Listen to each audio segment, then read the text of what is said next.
네, 안녕하세요. 오늘 말씀드릴 주제는 정치적 올바름입니다.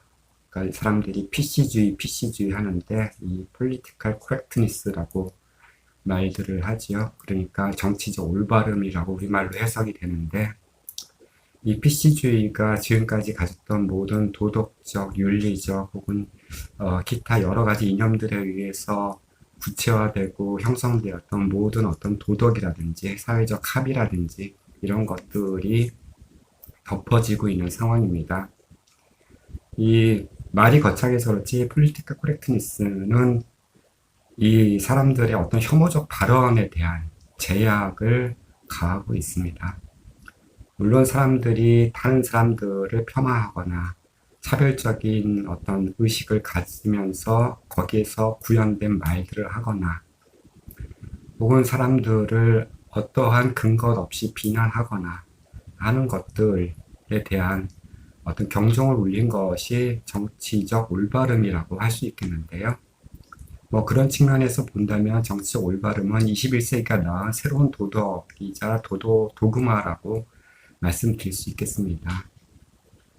근데 사람들이 간간히 이 정치적 올바름에 대해서 많은 생각을 하게 됐던 것 같아요. 특히 이 정치적 올바름 자체가 지향하는 바는 어떠한 차별, 그러니까 평등을 근거로 한 어떠한 차별적인 어떤 발언들에 대한 제약이라고 얘기할 수 있겠고, 이것이 뭐 법적으로나 제도적으로 그것들을 제어할 수 있는 여러 가지 방법이 있음에도 불구하고 사람들의 의식, 일상생활을 파고들면서 이것들을 제재해야 된다고 하는 그 사람들의 대중적 합의를 근거로서 나타나고 있는 것도 현실입니다.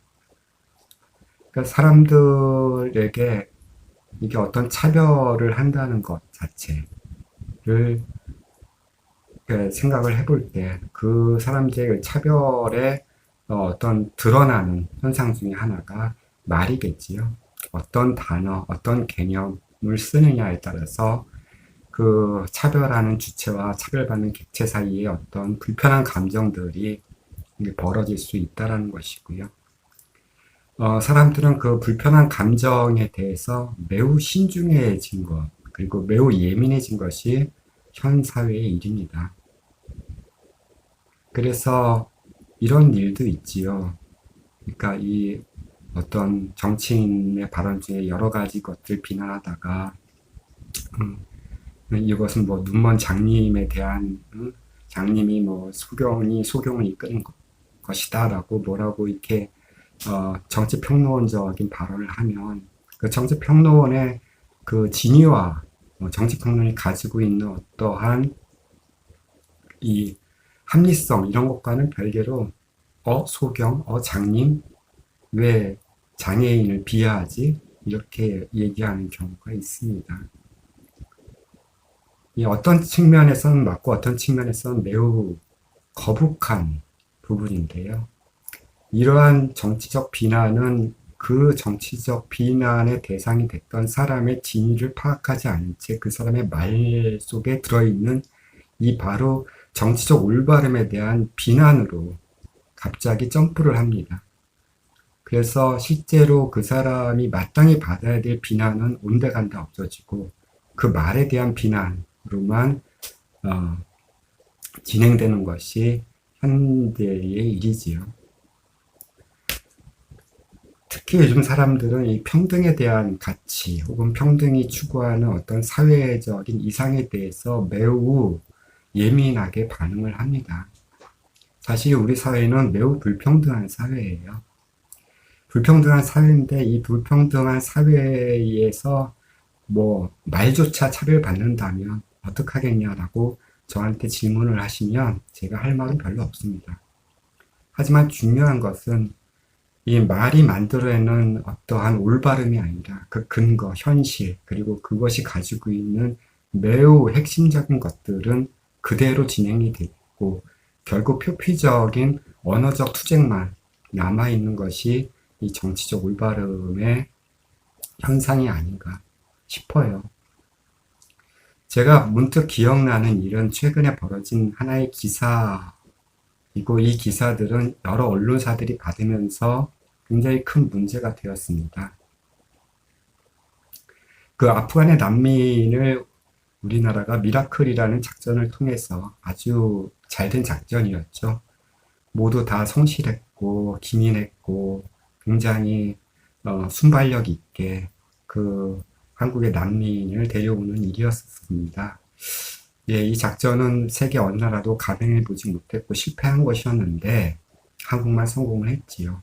그리고 그 난민을 체류시키기 위해서 뭐 진천인가 어느 도시에서 이 사람들을 머물게 했고 그것을 이제 받아들이는 일을 했던 부처가 법무부였습니다. 이때 이제 법무부 차관이라는 사람이 진천에 내려가서 그 이렇게 이 거주민들에 대한 이야기들 혹은 뭐 그러한 사업에 대한 이 일들을 갖다가 이제 브리핑하거나 거기에 대해서 어떤 이야기를 하는 행사가 있었었는데 이제 마침 비가 왔었어요. 비가 왔는데 이 차관이 어떤 그 기자회견을 하는 그 자리에서 차관 뒤에 그 수행원 중 하나가 우산을 들고 서 있었었는데 그러니까 이 차관이 비를 맞는 것을 좀 이렇게 예,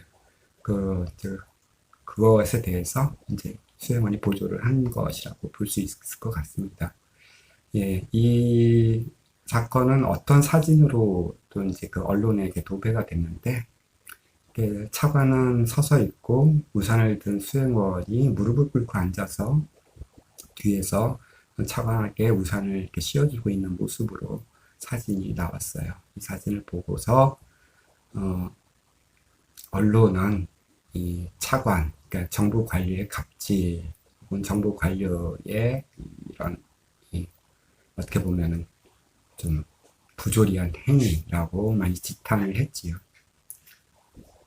그렇게 함으로써 국민들은 분노를 했습니다. 그럼 마뜩찮아도 이 법무부에 대한 여러 가지 비난들이 참 많았는데 이런 비난들 속에서 사람들은 이 화를 더 부채질한 꼴이 되었어요. 그럼으로써 사람들은 이 차관뿐만 아니라 이 차관을 비롯한 정부 부처의 모든 사람들한테 비난을 퍼부었죠. 저도 이 정부 부처에 대해서 온전히 찬동하는 것은 아니지만 이 사건은 좀 더 살펴볼 필요가 있었습니다. 저도 좀 이상했었어요. 그러니까 비 내리는 와중에 무릎을 꿇고 우산을 받쳐줘야 되는 저 수행원의 인권은, 저 사람의 인격은 어디로 갔을까 하고 화가 났었습니다. 꼭 저렇게 해야지만 브리핑을 하고 무슨 회견을 할 수 있는 것인가도 화가 났고요. 과연 차관이라는 자리가 얼마나 높은 자리기에 저런 대접을 받아야 되나라는 생각에도 미쳤습니다. 그리고 이 사진이 언론을 타고 전해졌을 때 사람들은 그 사진만 봐도 굉장히 기분이 나빴고 모멸감이 들었고 정말 분노가 치밀었지요. 예, 저도 그 중에 한 사람이었다는 것도 인정을 합니다. 그러나 나중에 밝혀진 바에 의하면, 예, 어떤 그 원고를 앞에다 두고 이렇게 텍스트를 읽어 나갈 그 차관이 뭐 우산까지 들고 있다는 것이 좀 불편했을 수도 있고, 물론 이제 그런 어떤 정부 부처의 오래된 관습에 의하면 그 차관을 쫓아다니는 비서나 수행관들 중에 하나가 우산을 받쳐드는 것은 어쩌면 당연한 일이었을지도 모르겠다는 생각이 들어요. 일종의 갑질이 아니라 불편함을 좀 덜어주는 일이었겠지요. 뭐 이런 일들이라면 비서진이나 보좌관들이 할 수 있는 일이라고 생각이 듭니다. 하지만 무릎을 꿇고 있었던 그 장면은 차관이 명령했던 일이 아니었던 것 같아요. 나중에 들리는 다른 언론사 기자의 발언과 다른 사람들의 증언들을 포착해 보면 그저 우산을 들고 서 있었던 그 수행원에게 사진을 찍는 기자들이 뒤에 가서 있어라, 뒤에서 받치라, 그래도 모습이 보인다, 좀 안 보이게끔 하라 하는 여러 가지 지적들을 해댔고 그 수행원은 결국 자신의 모습을 숨기기 위해서 무릎을 꿇고 앉을 수밖에 없는 그런 상황이 되었다고 합니다. 예, 문제는 차관이 시켜서 한 것이 아니라 그 기자들, 그 갑질 보도를 했던 그 기자들에 의해서 이루어졌다는 것이지요. 저는 여기서 화가 나는 것은 그 기자들의 행태입니다. 첫 번째, 이 기자들은 자신들의 요구에 의해서 벌어진 상황에 대해서 그것을 갑질이라고 하면 안 되었었던 것이죠. 이 상황을 보는 우리한테도 문제가 있습니다. 우리는 단지 그 전후 맥락을 뺀 사진 한 장만을 볼 뿐이고 그 사진 한 장만으로 화를 냈습니다. 그 사진에는 어떠한 주변의 목소리라든지 상황 자체가 담겨 있지 않습니다.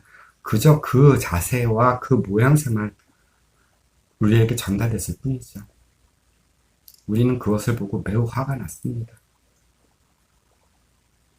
그런데 밝혀진 이후에도 여전히 사람들은 차관의 갑질이다 라고 이야기를 하고 있습니다.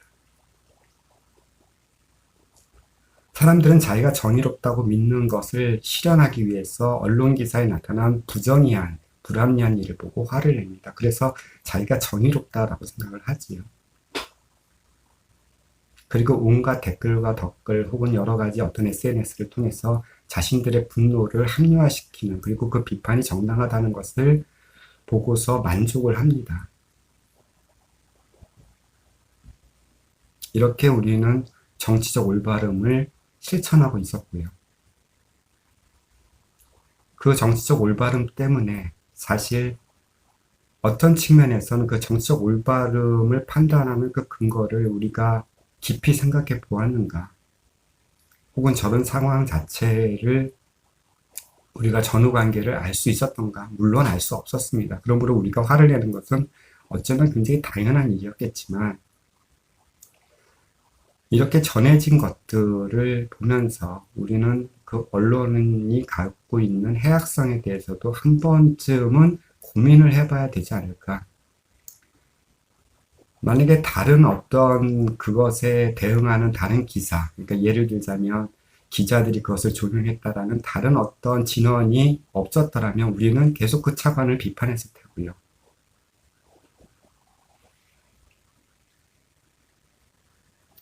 대한민국 사회는 그 정치적 올바름 때문에 수많은 오해를, 곡해를, 그리고 잘못된 인식을 갖게 될 수 있다라는 그 위험성에 대해서도 한번 생각해 볼 수 있을 것 같습니다.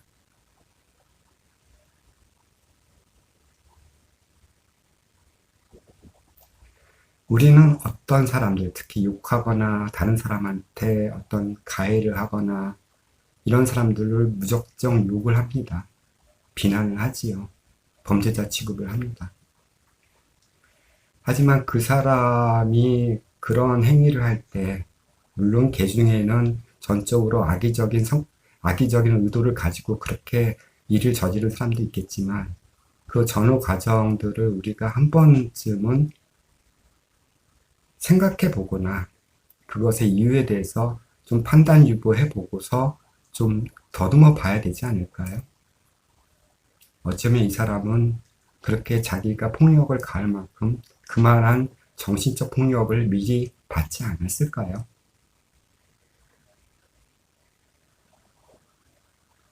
어떻게 본다면 그렇게 정치적 올바름으로 비난을 하는 사람들은 올바른 것일까요? 저는 잘 모르겠습니다. 아무튼 이 정치적 올바름이라는 이런 대중적 윤리가 더 퍼지고 확산되고 사회에 막강한 힘을 부릴 때 몇몇의 사람들은 이렇게 얘기합니다. 정치적 올바름이란 바로 파시즘으로 가는 길이라고요. 역사를 아는 사람들은 이렇게 얘기합니다. 과거 히틀러나 무솔리니가 독재 정치에 진입하기 이전에 그들의 추종자들은 그 정치적 올바름과 비슷한 일로서 사람들의 혐오를 불러일으키고 그 혐오의 힘을 한데 모아서 정치적으로 집중시킬 수 있는 권력을 만들었다고요.